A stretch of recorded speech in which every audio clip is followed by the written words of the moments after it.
Alex, we often hear stories about how rapidly habits are changing, particularly with social media.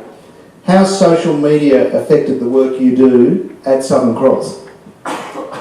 Well, I appreciate being singled out as a Twitter fan, but I was pretty late to... Oh, here we go. I was pretty late to... That's just in the last 15 minutes. Yeah. He's done that while we're sitting there. Very good.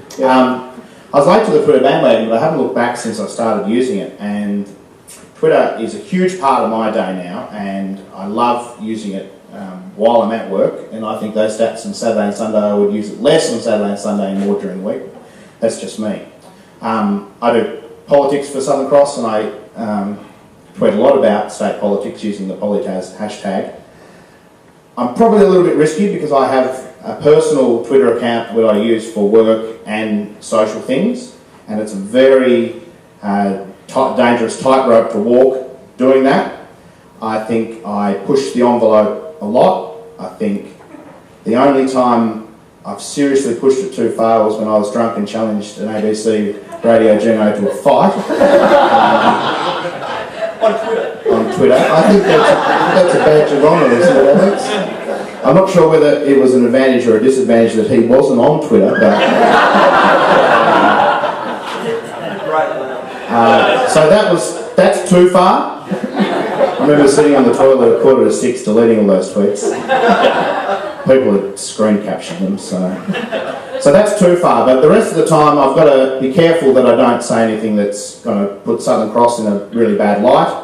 But you don't want to be boring, so I do push the envelope a little bit, and I'm sure sometimes people would read one of my tweets about politics and think that it sort of, pushes into editorialising, but I'll be judged for the story I put to air at 6 more than my tweets during the day, so I love using it for work. I think I use Twitter okay as far as covering politics. I'd like to say Southern Cross uses social media well, but I don't think it's not a priority for us at the moment, and God, it's got to be. If you want to use social media well, someone's got to have that as their gig, because you can't just do it half-heartedly. It can't be my job to do when I don't have anything else to do, or a producer's job to do when they've got a free hour. It's got to be your gig, because if you post a news story up on Facebook, it's going to go nuts. People are going to start commenting. I mean, look at the last few days.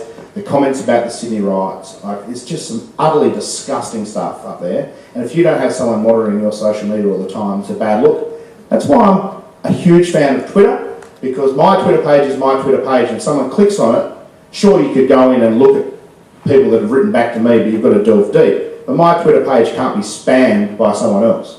So I'm a huge fan of Twitter. I've talked a lot, but I think that's not a bad entree into things I'll probably say later. Yeah.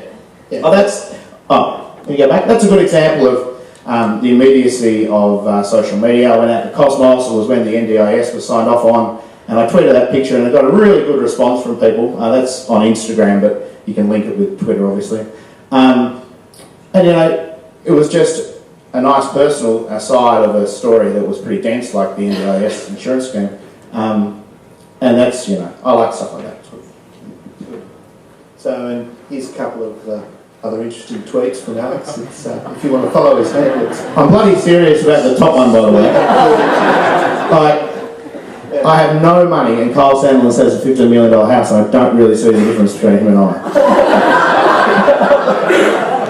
Our Coca-Cola intake is very similar. I don't smoke, but I could, I don't want to take it. Alex, sadly, you've done... The second one is more serious, and I think that's, not a bad bit of